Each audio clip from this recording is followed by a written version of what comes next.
medidas restritivas. Nós temos agora a informação de estender até o dia 31 de março o uso das máscaras do Estado de São Paulo, que era uma reivindicação de algumas pessoas. Olha, vamos deixar de usar as máscaras, porém, em função desses níveis de contaminação, o governo acha por bem estender o uso das máscaras. E sobre essas novas restrições, eu queria conversar agora com a consultora de análises clínicas, a Thaisa Miller, inclusive sobre o autoteste, né? Como funciona.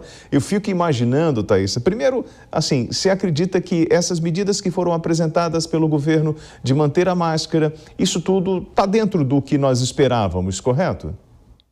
Correto. A gente precisa continuar com as medidas de prevenção, né? Na verdade, elas nunca foram muito relaxadas. A gente só começou a ter um pouco mais de convívio social. Mas o uso de máscara, lavagem de mãos e o uso de álcool sempre deve ser utilizado, né?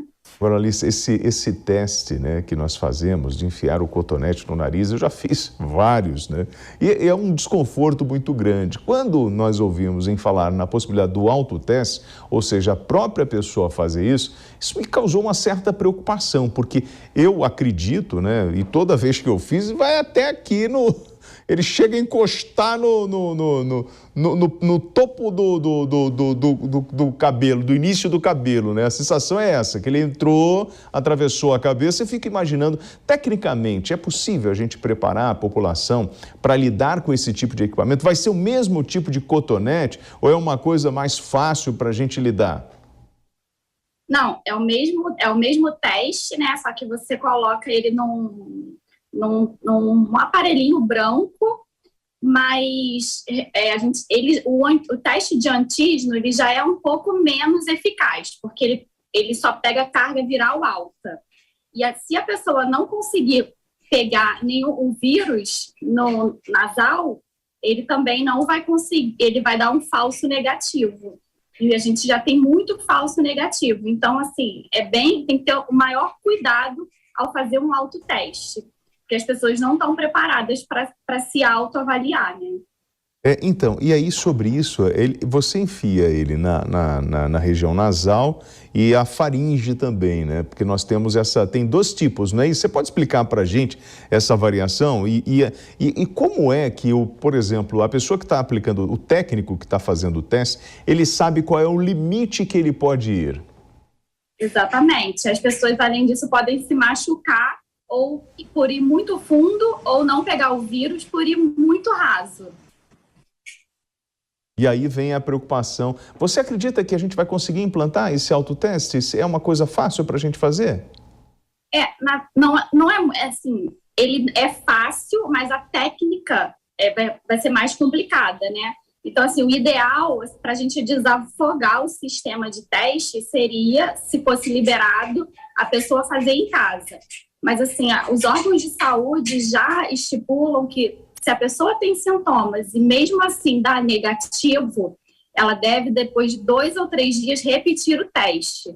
Então, você fazendo o autoteste em casa, tendo sintomas e dando negativo, o ideal é que você vá a um laboratório especializado para refazer o teste de confirmação do negativo, porque ele pode ser um falso negativo e estar contaminando as outras pessoas. Isso acontece, por exemplo, no próprio laboratório mesmo? Esse falso negativo, porque às vezes o técnico que está fazendo o teste, ele fez de alguma forma que não conseguiu identificar?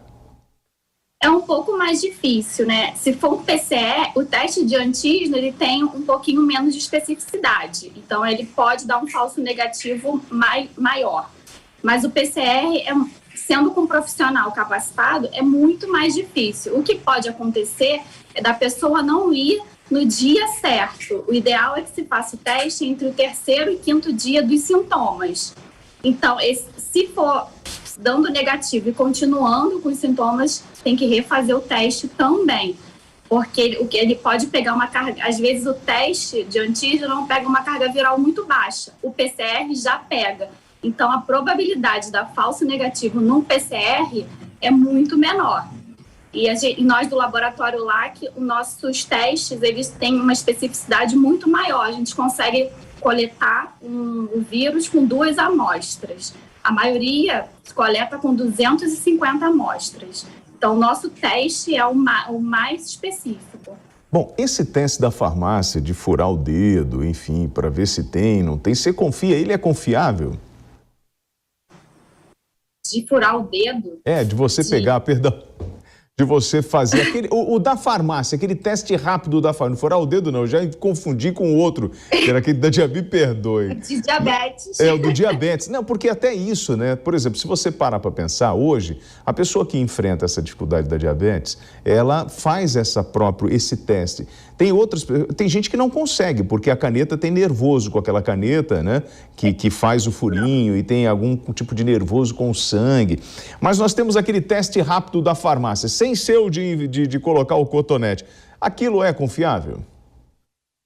Ele também tem um pouco menos de especificidade que o PCR, mas ao primeiro momento pode ser utilizado, sim, né? E dando negativo, a recomendação é a mesma, tendo sintoma, repetir o teste num laboratório especializado. Entendi. Então, assim, na verdade, vamos lá, vamos falar na experiência que você tem.